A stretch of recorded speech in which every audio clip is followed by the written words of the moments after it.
Hello, am I audible to everyone? Very good morning. Uh, Hello, this is Indra. Yeah, I can hear you. Okay. Good morning. Morning.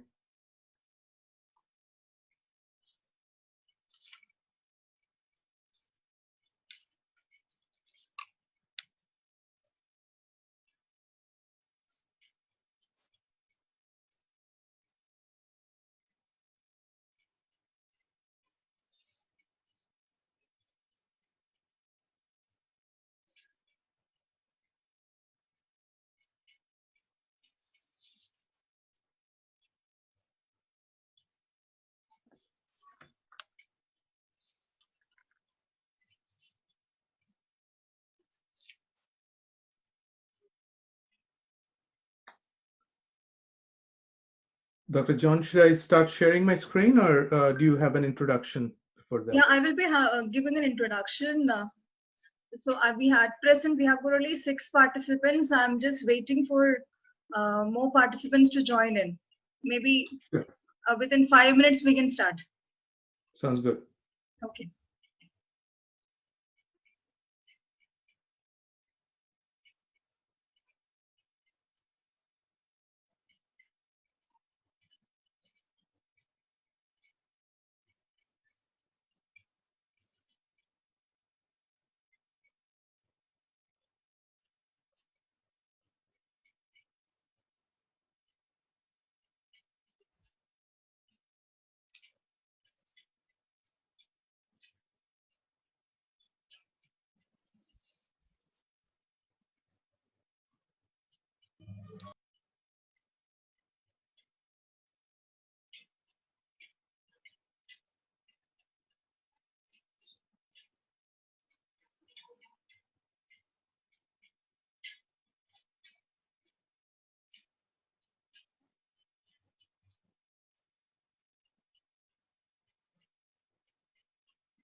I request everyone to keep on mute mode.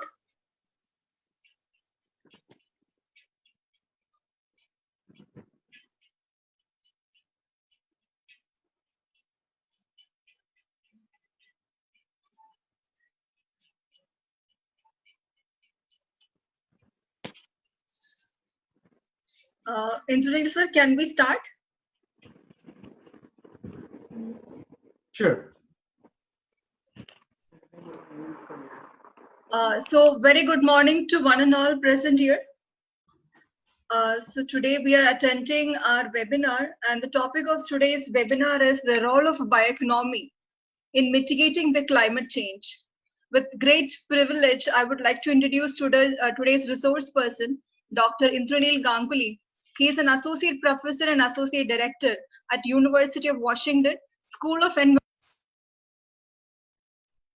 Years he has doing exclusive research, and the focus area of his research is wood products, trade and environmental evaluation of traditional innovative wood products, woody biomass based biofuels, etc. And he has conducted research in India, China, Vietnam, Japan and Thailand, exploring trade and environmental policies.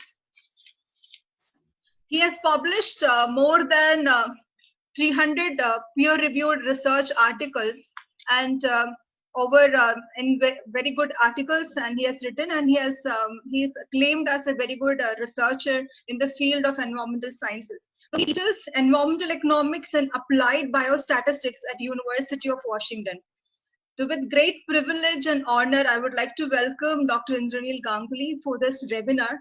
It is a great pleasure for us to listen to you and to understand how this bioeconomics is going to be the new normal after the COVID-19. Welcome, sir. Thank you. Thank you very much, Dr. John, for that introduction. And good morning to all of you who came here on a Saturday morning to listen to me. That's amazing that we have more than 35 participants on a Saturday morning. Where I'm in Seattle. Seattle is in the western part of US, a little bit south of Vancouver, Canada. And right now, the time here is 9 p.m. So it's pretty late at night over here. Date is 15th. So I may be a little bit sleepy, but I'll try to keep you awake. So that's one of the things I try to do when I teach at the university. So I'll start with my slides, and I'll introduce myself a little bit as we go through the presentation.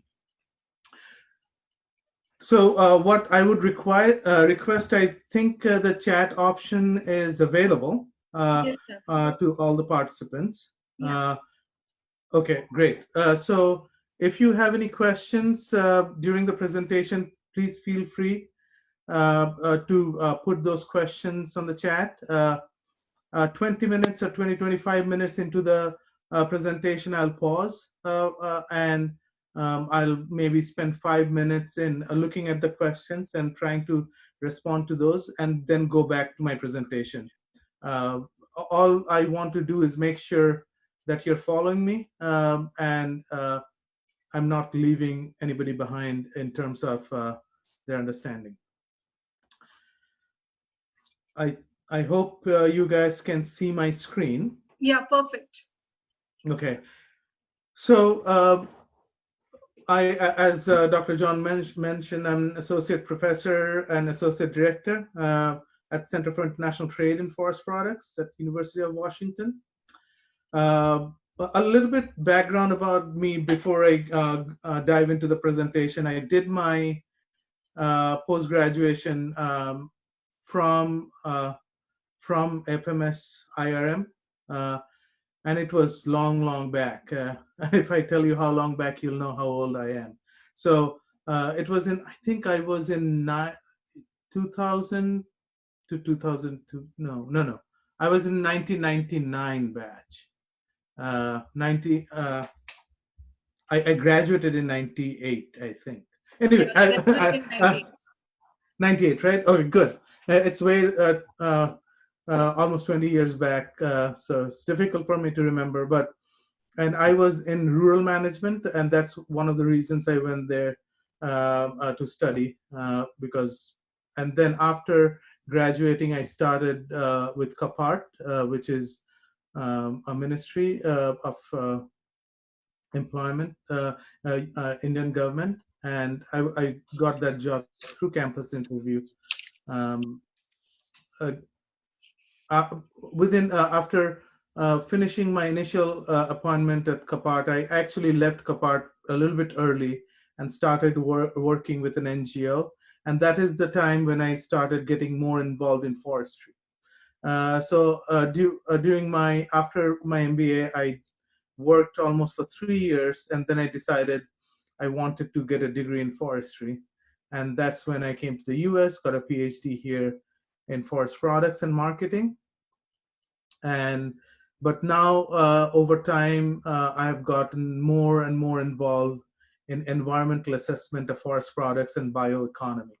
I do a lot of international trade research, but most of my international trade research is associated with bioeconomy and uh,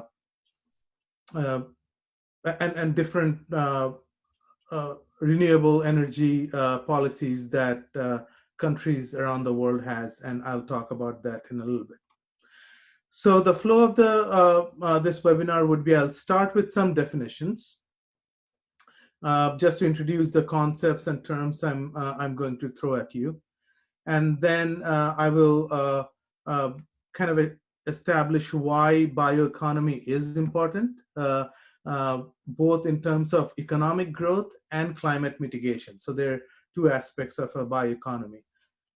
Then I'll talk a little bit about my own research. I will just give you two examples and not given the time. I won't go into detail, so don't be worried. And then I'll mention circular bioeconomy in Indian perspective. That's one of the areas I'm not very familiar. I haven't done a lot of research in India. I've done some, but not a lot. However, I'll mention my understanding, and maybe during the interaction question answer, I can hear from you too. So starting with definitions. So I'm hoping some of you have heard about the term circular economy. So when you talk about circular economy, basically we're contrasting it with linear economy. A linear economy is take, make, waste. So take something from the nature. Let's say you are extracting through mining fossil fuels or harvesting and not regrowing. So you're taking from the nature. It can be fossil fuel products, it can be energy products, it can be minerals, steel, and anything. Then with that, you make it. You make a car or a house, and then once it's after its functional life, you just dispose the product. So that's a linear economy. And one of the things we would emphasize here when we go into bioeconomy is the finite resources. The energy we are drawing here for all those purposes is coming from a finite resource. And the finite resource is how much fossil fuel reserve we have, and we are extracting that. Just contrasting with that linear economy comes the circular economy, where we are not only taking and making, but reusing that. And more we reuse that, the demand of the primary natural resources goes down. So, and then we will also talk a little bit about renewable energy and renewable resources. So circular economy is contrast with the linear economy because it reuses and recycles existing products and makes new products out of it and minimizes waste. Now let's talk about bioeconomy. So bioeconomy, before talking about bioeconomy, I do want to mention biomass. The word biomass I'll throw at you a number of times. So biomass is anything that that comes from a biological source. A biological source can be a tree, a plant, an animal, flowers, anything that synthesizes energy from biological sources is and creates and retains that energy in itself. It's called a biomass. So a bioeconomy, the primary sector of the bioeconomy comes from our cattle population, our crop we grow, the forest, and the fish in the ocean. All of those are the primary bioeconomy resource. Now, other bioeconomy resource can be algae, and most probably you've heard a little bit about algae. It is playing a very important role at this point in for energy production. And then these can the primary biological sources can lead to a biorefinery and create energy that goes to your pumps, bioplastics and other byproducts like biocoal and things like that. That again goes and feeds into our economy. So hopefully the circular economy and bioeconomy part is clear. Now I'll talk about circular bioeconomy, which is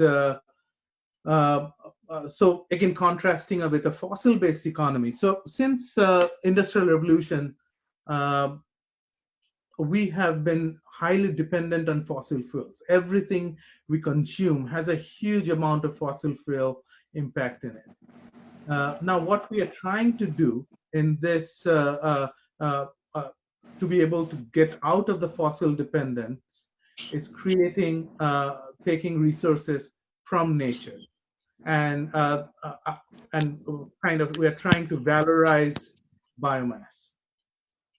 So valorize means adding value to biomass. Now, adding value part is extremely important because that's what we are doing new, and I'll talk about that in a little bit. But we are adding value to biomass, and in the process, we are extracting from an infinite resource, and this resource is infinite only when we are sustainably harvesting forests. Now, in India, we have a harvest ban, a significant amount of harvest ban from natural forests, and which has a good reason.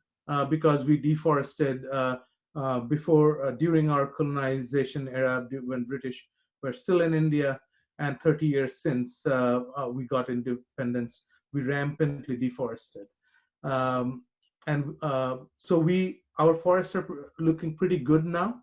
However, it is important to understand that in countries like Europe, or in the continent like Europe and countries like US, there is a huge emphasis of sustainable forestry. And whenever we talk about sustainable forestry, there's a limit to how much you can harvest. So every year you can only harvest the same amount that grew in that forest that particular year. And so that you are retaining the forest biomass, only taking out some resource and using it. So that's extremely important for a sustainable bioeconomy, is a sustainable forestry practices. This resource is infinite because it keeps taking the energy from sun and then processes it in a biome, in a terrestrial ecosystem.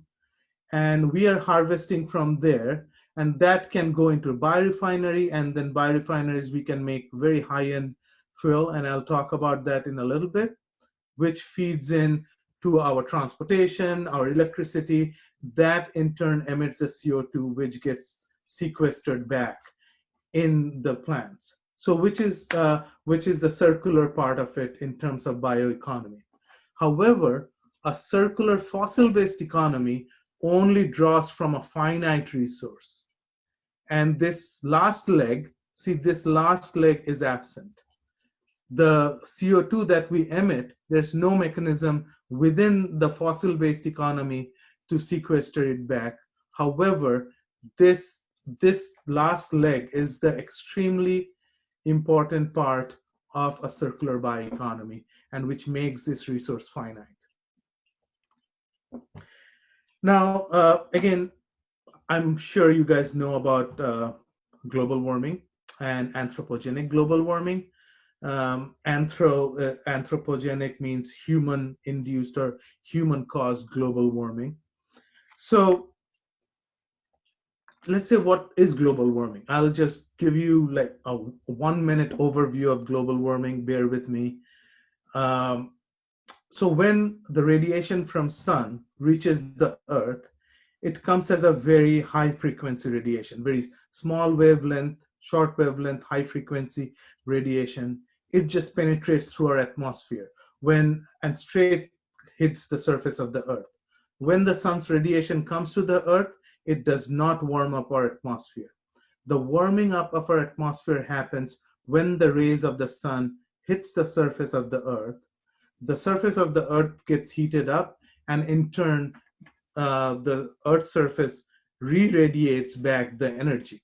Now when the earth re-radiates back the energy, it radiates at a lower frequency, higher wavelength, and that kind of energy goes and energizes the carbon, CO2 molecules, which is one of the greenhouse gases. There are a number of greenhouse gases in the atmosphere.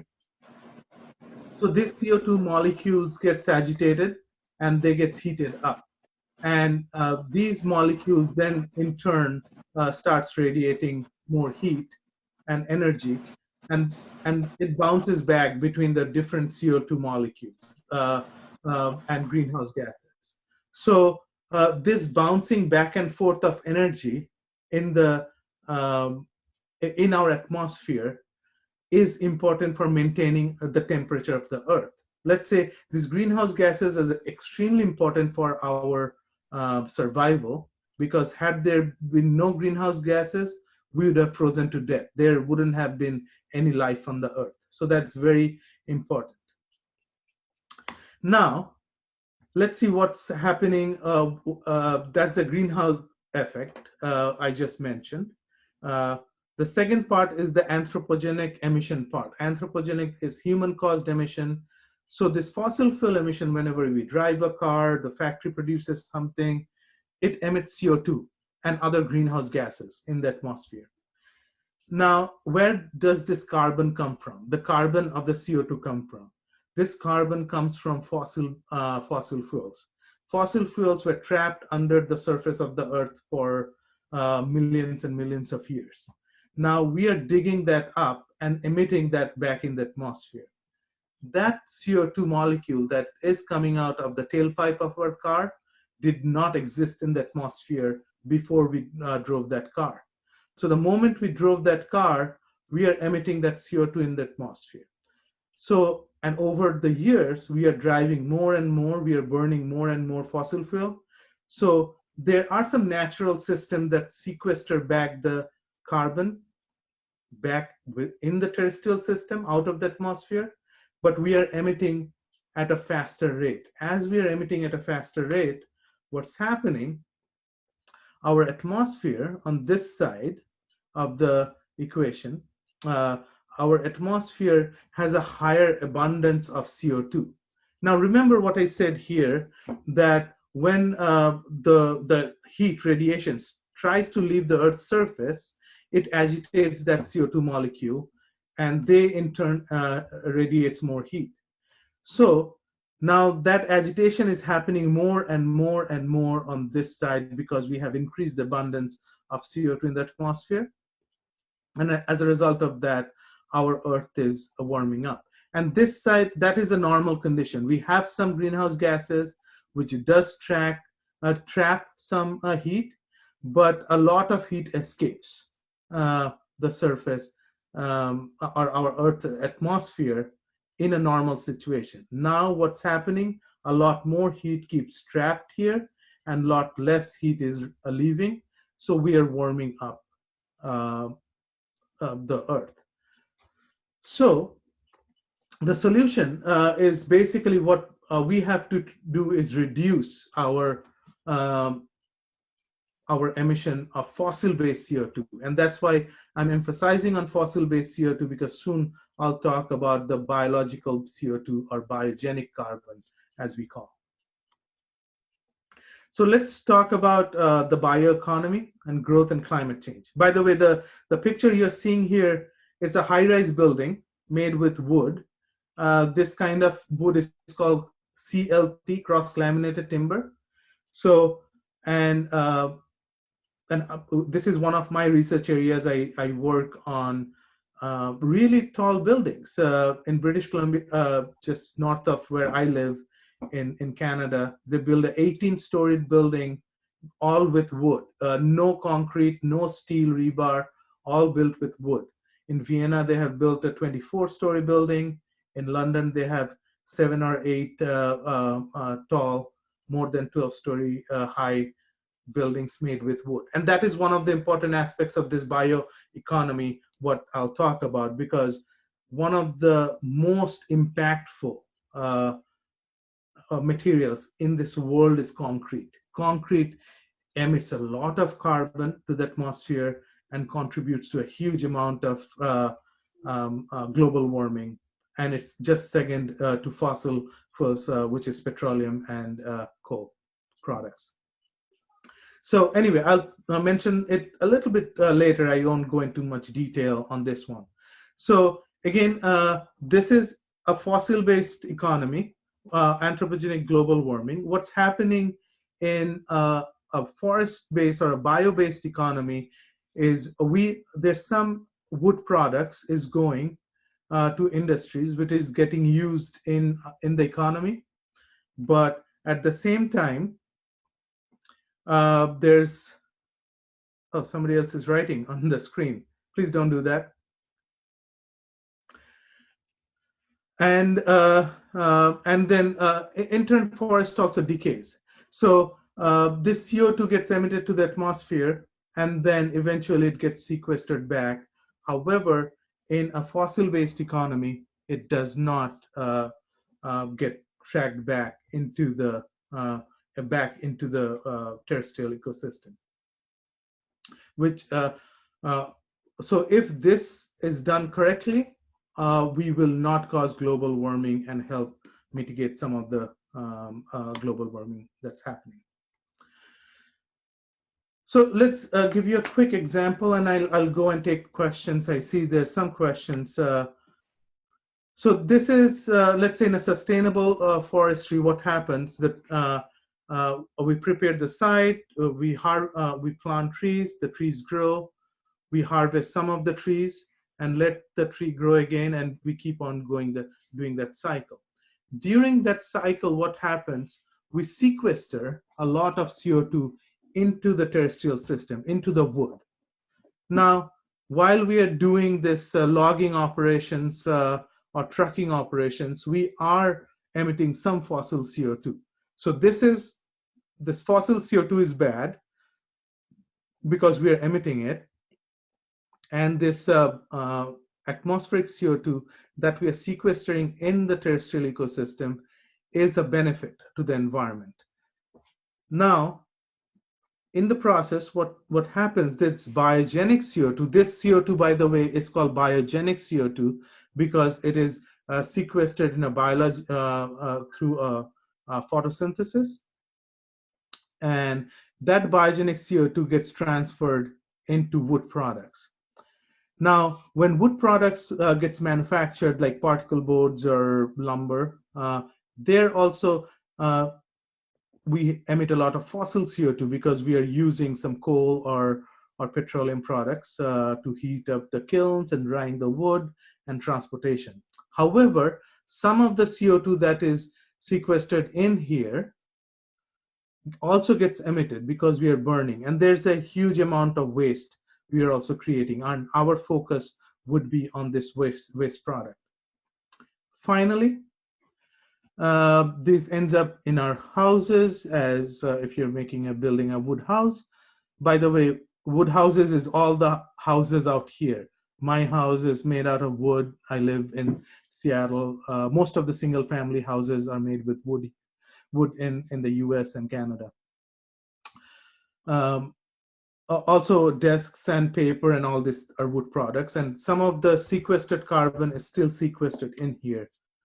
A fossil-based economy is basically we are mining, and there's a mining operation. There's a lot of emission that's happening.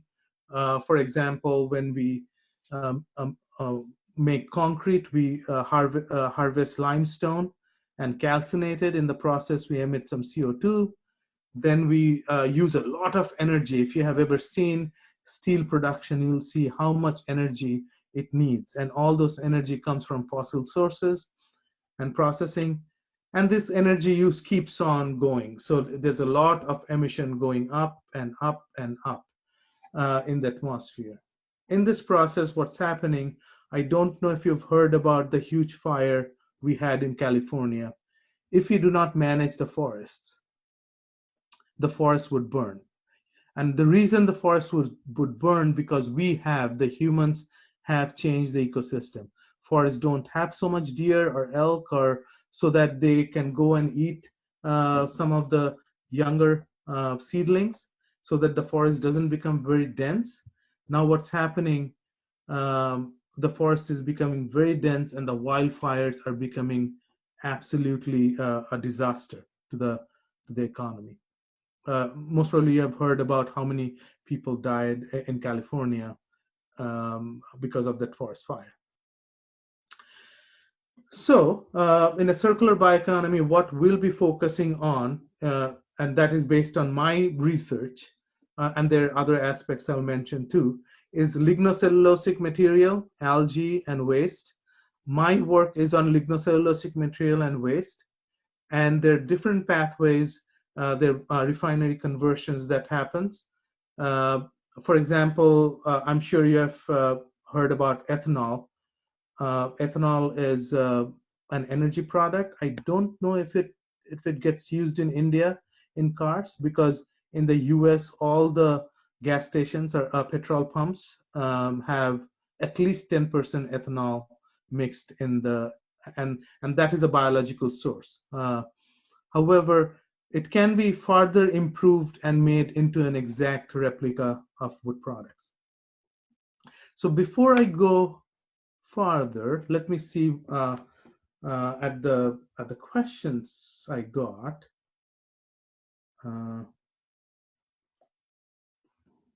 There are a few questions. One okay, question, yeah. Yes, go ahead. First question was raised by Shivang sir. So his question was related to during COVID-19, it has been observed that depletion of ozone layer has reduced significantly due to the reduced emission of carbon dioxide levels. How government should contribute in maintaining this phenomenon for human welfare? And second question, yeah, sorry, let me take that. That's a good observation. Actually, we just had a meeting on a UN group that I participate in, and we were discussing how there are not only greenhouse gas emission reduction, there's a significant amount of PM, particulate matter, PM 2.5 reduction all over the world. Especially Delhi has a huge reduction of PM 2.5, and the ozone layer has depletion has stopped and slowed has been observed. So this has been kind of a really good year for the environment, really bad year for us, but really good for the environment. And I'm skeptical about celebrating it, because if we don't make a permanent shift in a similar direction, I think this blip will not make a lot of difference. But that's really a good question. Thank you, sir. Thank you. Next question was from Mr. Ankit. His question is CLT inflammable? Or let me repose my question, that is CLT more prone to fire? So do you think that it is safe to construct such high-rise building using CLT? That's an excellent question. Actually, I have a few publications on that. So wood is a very interesting material. Wood is highly inflammable. At the same time, the wood chars. So here I will use this space to draw a diagram, and this has been used traditionally. It's called a charring design. So there are two ways you can stop or protect the wood from fire. Now, before saying all that, I would let me tell you that the reason, let's say, the Twin Towers fell like that because uh, because steel melts. Steel gets hot and it melts, and it just the whole building crumbled in that particular instance. But what happens in wood? So if let's say this is a thick layer of wood, and generally when you build with CLT, you put a sacrificial layer outside. And when the wood starts burning, the side of the panel burns and it chars. Now, what the char wood does is insulate. Charred wood is the best insulator material available. So it insulates the wood that's inside. And a lot of people are what they do is if they see there's a risk of fire, they actually incise the metal hinges inside wood because the charred wood actually protects it. So you put a sacrificial layer. If the architect says that you need so much, um, um, uh, let's say you need a thickness of 3 inches, we would put 5 inches of wood so that the outer 1 inch can burn and char on both sides, and then the structural integrity of the building will stay constant, so it will not fall. So we put extra wood and stop the wood from burning. That's an excellent question. But is it safe to live in such buildings? Absolutely, it's safer to live in a CLT building than a concrete high rise. Okay. Next question is ethanol used in India, but with crude oil prices falling, offtake of ethanol is not making an economic sense.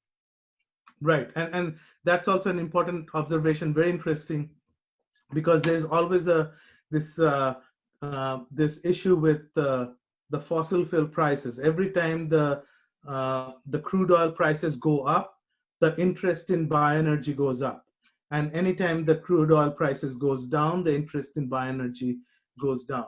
And this is a constant battle. People like us who are trying to create some investment in this in bioenergy sector, that this fluctuation of uh, crude oil prices often creates a problem and takes the incentive away. But then that also presents an opportunity because most of the economies like India, which is highly dependent on imported fossil fuel energy, petroleum energy, gets really dependent on what's happening in the uh, um, global market. Those are really good questions. Any more? I have got a question. How the bioeconomy is going to contribute in attaining sustainable developmental goals? I'll come to that. That's a good question. I'll come to that towards the end. Okay. Please continue. There are no other questions left. Great. Great questions. I'm really happy at the quality of the questions. I'm impressed. So I will erase. So whoever wrote the chart, can you erase it? I won't be able to. So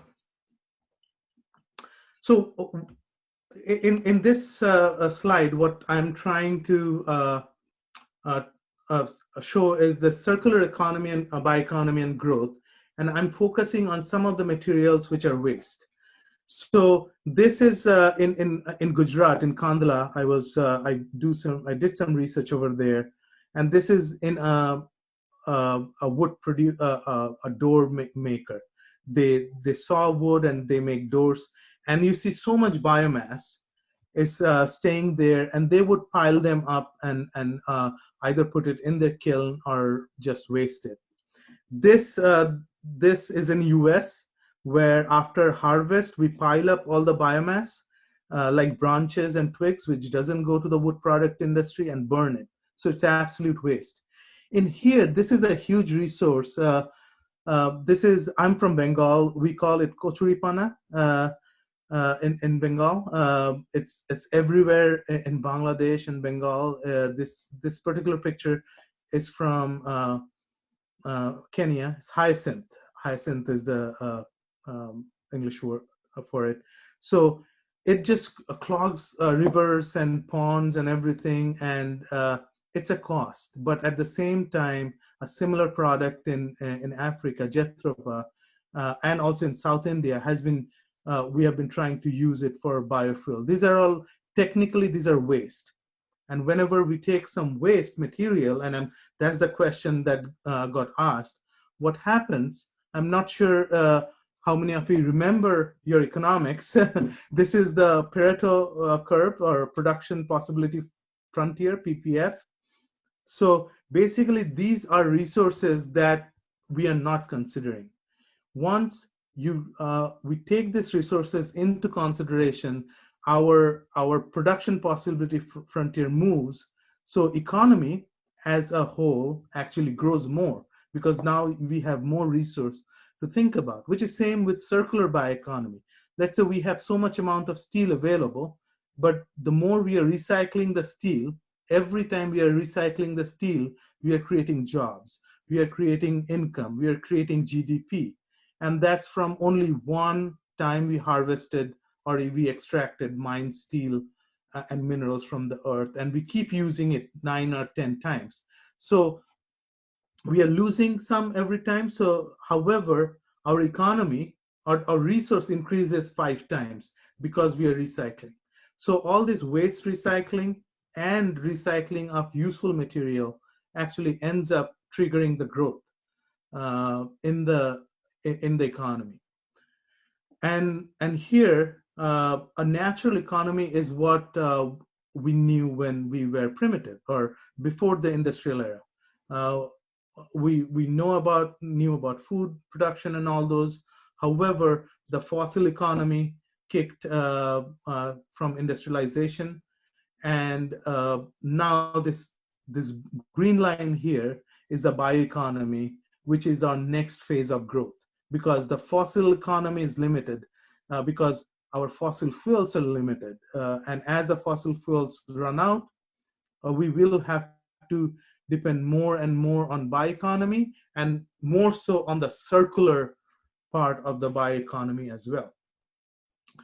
So now I'll just mention it. I will spend another maybe 5-6 minutes on my research, and then mention a couple of things about Indian context. So I'll show this video.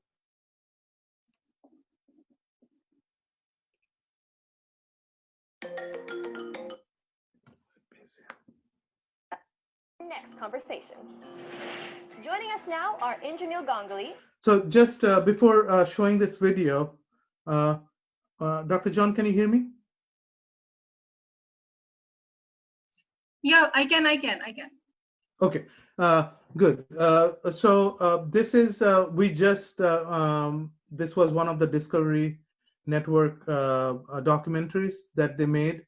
This was sponsored by Boeing, and we recorded this last month, just before we came under lockdown from COVID-19.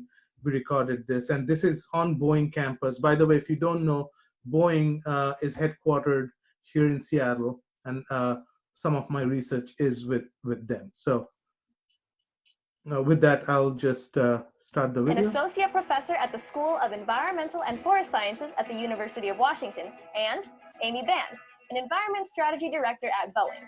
We're going to discuss an exciting development in air travel, the creation of sustainable biofuels from reclaimed forest material that can be used to power airplanes. So, Indro, what is biofuel? So biofuel is any fuel that comes from organic material, which is called biomass. Now, biomass can be a plant-based biomass, like the trees, or it can be fruits, or it can be grains. Also, biofuel can come from animal waste. So all these sources can provide biofuel. One of the things I want to emphasize is biofuel is also known as renewable. Why is the renewable biofuel better for the environment than regular jet fuels? Biofuel is one of the options we have where we can still have our energy so that we can drive our cars, fly our planes, but we can do it with a lot lesser impact. Where does this biofuel come from that you're using to make the aviation fuel? We are using waste wood products, which we call forest residues, for creating that biofuel. What do you do to these forest residuals to create the biofuel? When we grow the trees go to the wood product sector for making wood products. However, not all of the trees used in the wood products industry. Almost 30% of the above ground biomass, which are basically twigs and tree tops and branches, they got left over on the forest floor. We are going and taking that waste material, which is a burden to the environment, and we are collecting that and making biofuels out of it. Amy, now I have a couple of questions for you. Sure. Why is Boeing so interested in biofuels? Well, so carbon emissions for aircraft is a really important issue to Boeing. We are looking at all solutions we can identify to bring down the carbon footprint of our industry as a whole. We want people to be able to fly freely and continue to travel without having to be concerned about the impacts on the planet. So in particular, sustainable fuels are the biggest potential solution to this issue. We've seen estimates of 50% up to 80% of a reduction over that life cycle. So as you produce those fuels, whether it's woody biomass or municipal waste that you're converting, any number of feedstocks, on that front end, it's bringing down the carbon emissions that are created up to. Okay, I'll stop there. I think that provides a better explanation of biofuel than I could have done. So that's why I threw the video in there. And that's one of my research. In 2017, we successfully got a permit, or FAA permit, which is Federal Aviation Authority, to use the biofuel made with wood. So here, if you see, these are wood chips, and then this is the biofuel we made. This flight, they're fueling it with biofuel. Here you can see that they have labeled it. This is an Alaska Airlines flight.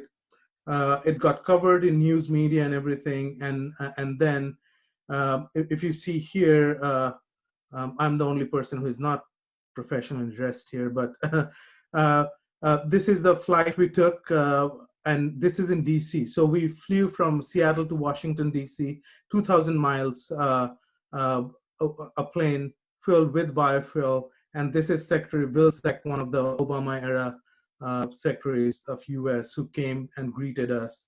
It was a huge successful project. This is part of my... One question that has been raised is there any advantage of forest residue over crop stubble-based biomass for creating biofuels? That's a very good question. Crops, primarily corn in the US, has been the first generation biofuel. So, but there's always a debate of food versus fuel, because there are a lot of advantages, and some of the advantages are there in this particular graph I'm showing you. But comparing it with crops, is when we are using crops to make fuel, and we know a lot of the world is dying out of hunger, it's a moral imperative. Are we saving the future generation by using biofuel, and by killing the present generation by not feeding our people who live now? So this the food question versus was related to crop stubble, not related to crop only. It was related to crop stubbles. And like corn huskers, Yes. and yeah, and that was the part of that is also lignocellulosic. The problem with that is the limited supply. The supply right now, all the ethanol that we consume comes from that source, but that supply is limited, and we are using almost all of it that we can, at least in the US. So this presents a new resource. Here in this graph, what you can see is, if we did not make biofuel out of that, we would have burnt it, and it creates a lot of respiratory effects. So this is a life cycle assessment. This is my public research that came out. Here, if you see global warming potential, so biofuel actually reduces the global warming potential, which is the abundance of CO2 in the atmosphere, by almost 80% here, a huge drop. However, it also reduces eutrophication, which is water pollution, and ecotoxicity. And one of the huge benefit is the respiratory effect impact, which is a huge decline because we are not burning those biofuels. So this got published. I'm skipping that. The second research I'm working on, I want to highlight, is bioplastics.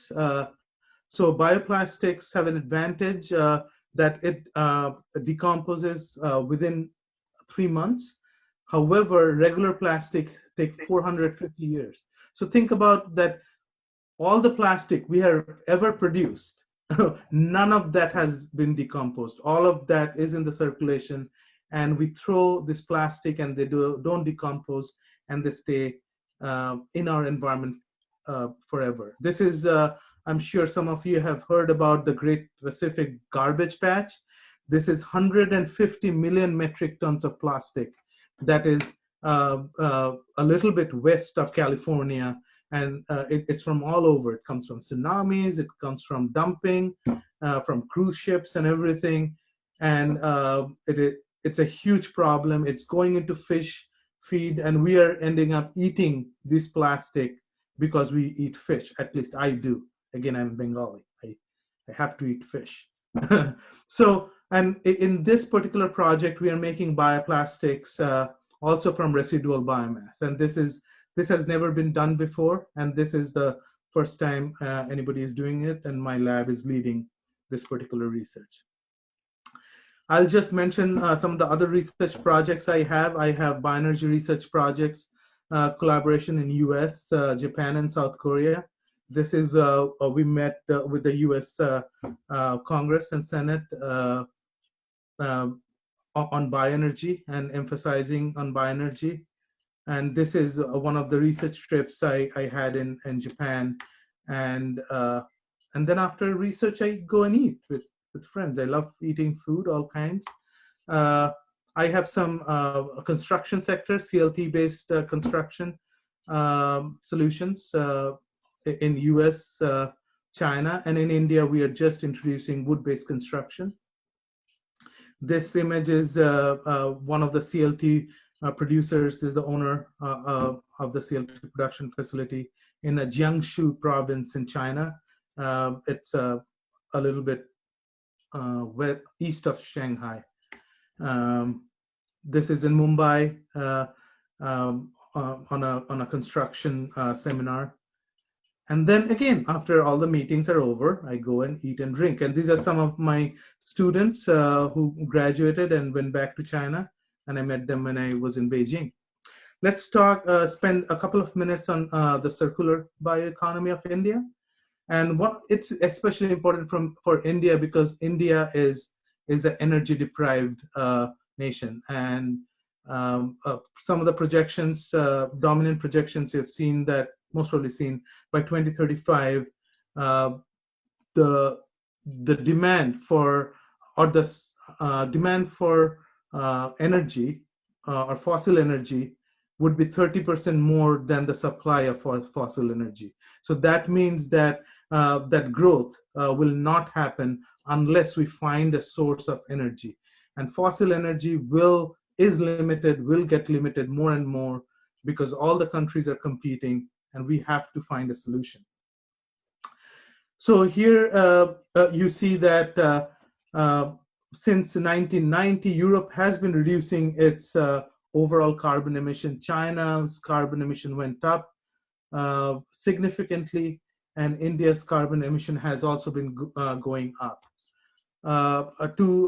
To comply with the Paris Accord, US or EU had a 2030 target of 40% reduction, and they're pretty much in line of doing that over here. US is also, though Trump has withdrawn, but individual states are working towards the carbon reduction goal. This is carbon intensity per unit of GDP. So per dollar of GDP, what is the carbon intensity? You see India is highly carbon intensive at this point. So the bad thing is, or here, is the most carbon intensive dollar to dollar between, there are other countries which are more carbon intensive, but between, that's China. China is the more carbon intensive, and it's going down. India is going down as well, significantly, and per dollar basis. But cumulatively, it's going up because the growth is at a faster pace than the CO2 reduction.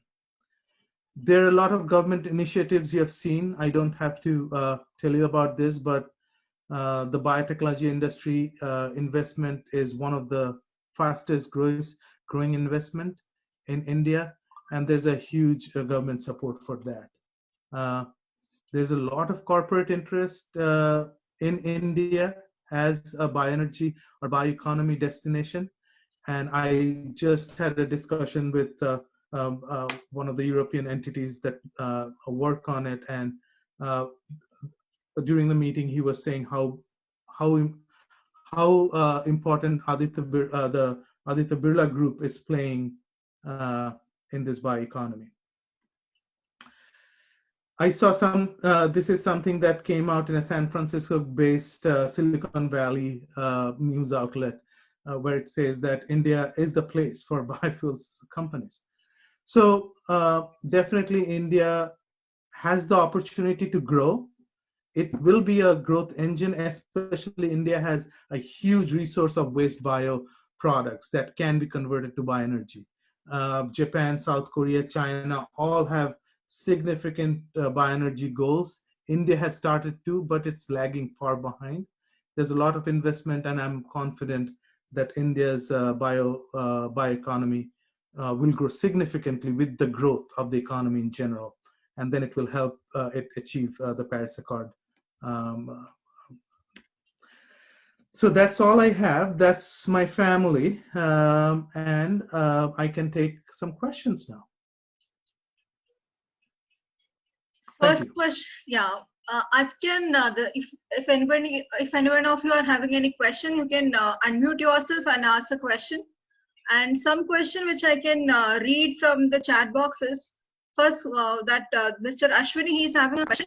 Is biodegradable plastic, is that particular technology commercialized? So it's not yet, and that's our research project. There are issues right now in the conversion. It's a little bit more expensive. Some of the biopet is commercialized, like Coke is one of the primary users of biopet. However, biopet is not highly degradable. The one we are working on is polylactic acid based. It is the most degradable. It is not commercialized right now.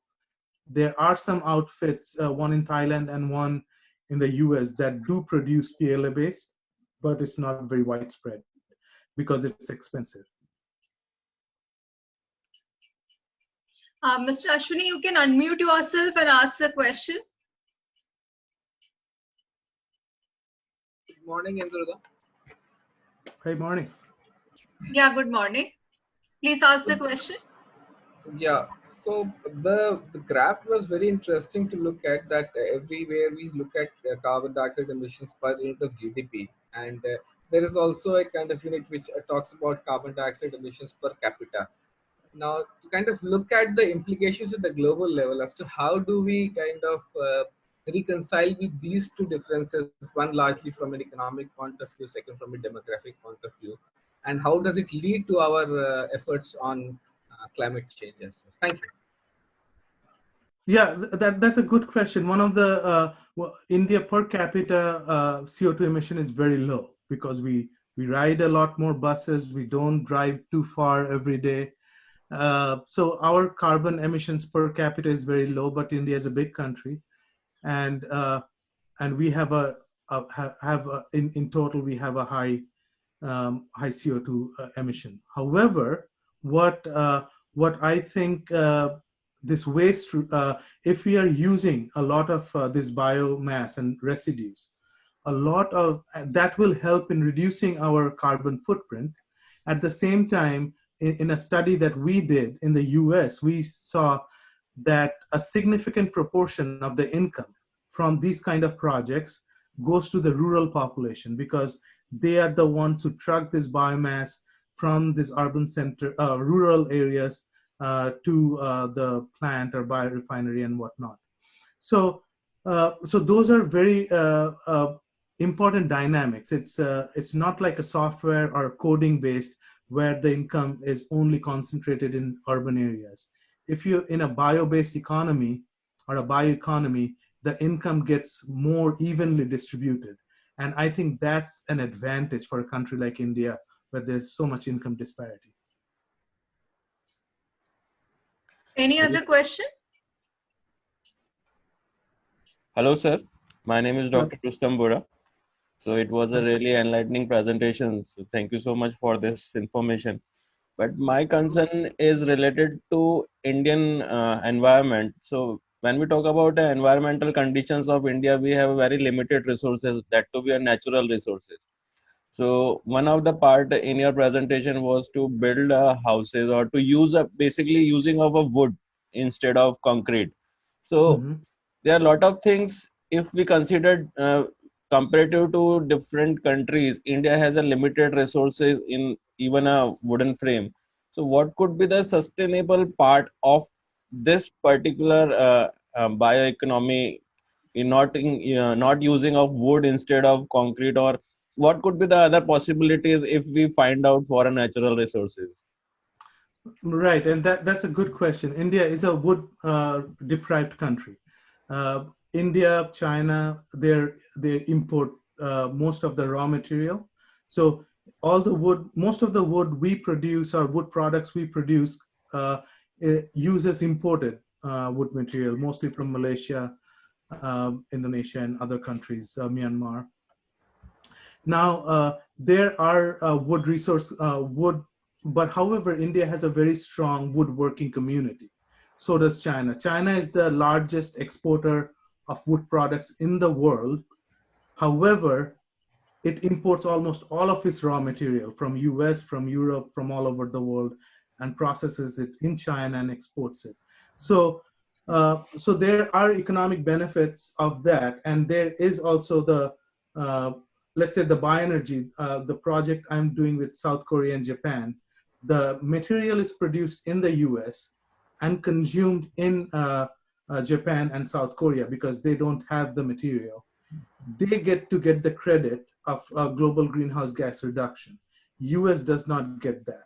So it's a user, whoever uses it, they can get the credit. It's true India is a wood deprived country, but the world is a very small place now. And most of the wood is coming to India anyway via through exports. One of the areas India can develop is more working on bamboo-based panels. And in China, they have, they call it bamboo steel. It is a little bit more expensive and the carbon footprint is a little bit higher, but India has a lot more bamboo resources that can be used in this. And that's one of the solutions. But again, though India's wood fiber basket is low, there's always an opportunity to import sustainable harvested wood products from around the world. One question which I'm having is, when we focus on bioeconomy, don't you think that increase in the demand and focusing only on biofuel will increase the pressure on the environment, in turn causing a hazard to the environment? That's one of the main concerns we hear. I'm working with a big environmental organization called Nature Conservancy on CLT, and we are trying to model what happens globally if the CLT demand increases, where the wood will come from, and will it deforest. Now, I'll give you some statistics. So the countries where there's good, most of the areas where they have very well developed wood products industry, which has a high wood demand, are the countries where the forest has been growing. For example, Europe's forest almost doubled, and Europe's wood products industry almost doubled in the same time. So their demand has increased, but their production has also increased. In US also, the private forests have increased. So there is an economic theory that just like any other product, if you increase the demand of that product, the supply of that product will increase.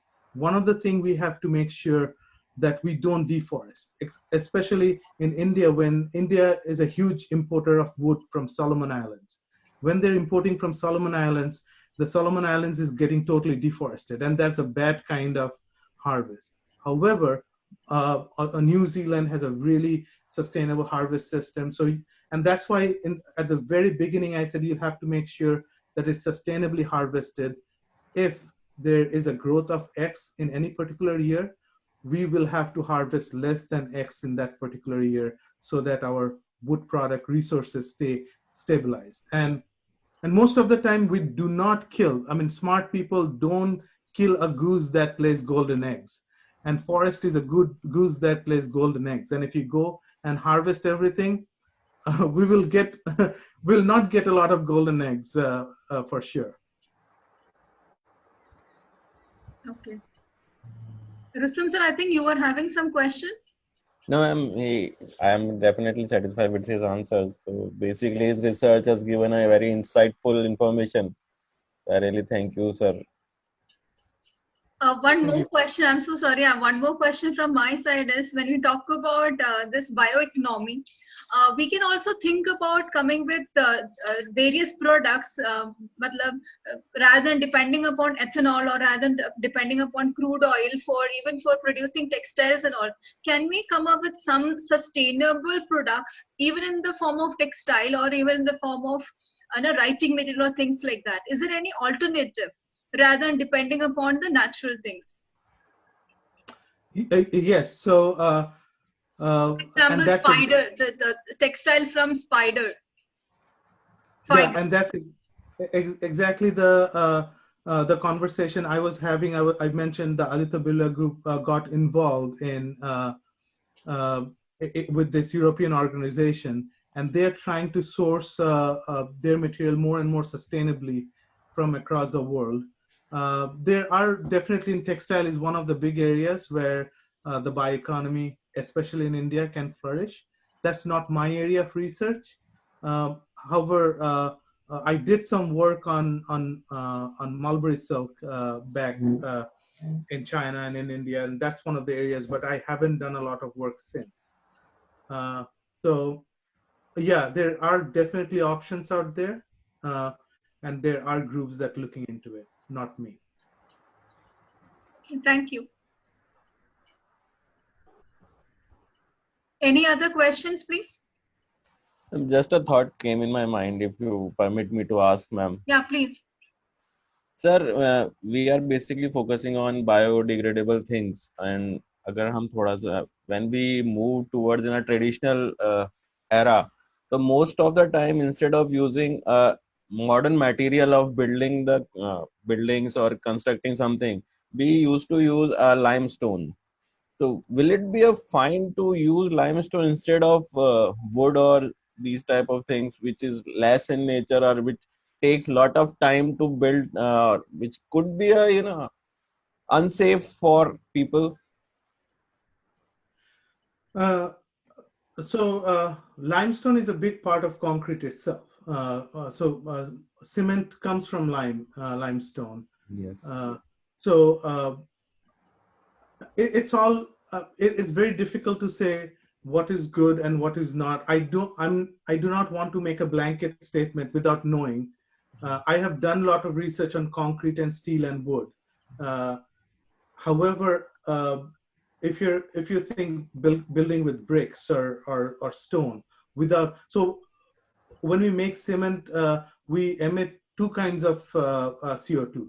The CaCO3, which is the limestone in there, it gets broken up, and a lot of CO2 comes out of that, and then that goes into making concrete, and then you use a lot of fossil energy.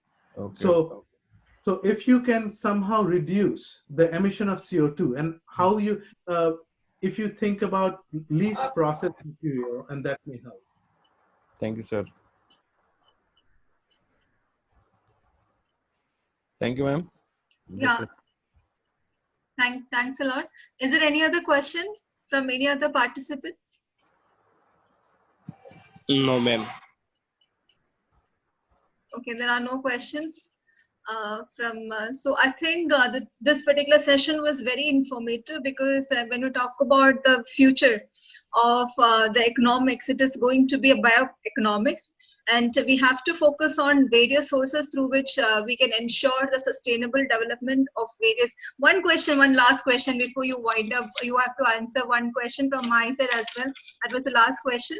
How this bioeconomy is going to contribute in attaining the sustainable development goals? That's the last question from my side. Europe, most of Europe's focus right now, almost the only focus is to be able to achieve their Paris Accord agreement. I mean, I'm sure if you guys are aware of the Paris Agreement. Yes, sir. So they are completely dependent on different aspects of bioeconomy. One of the areas they're trying is energy, is definitely one. They're replacing their fossil-based energy with wind, solar, which are not necessarily bioeconomy, by the way, but still renewable. So wind, solar, and then other bio-based energy, wind, solar, hydro, and then the bio-based ones, like the ones I discussed. We are trying to build with cross-laminated timber so that we are displacing concrete, which is one of the most impactful material in the world.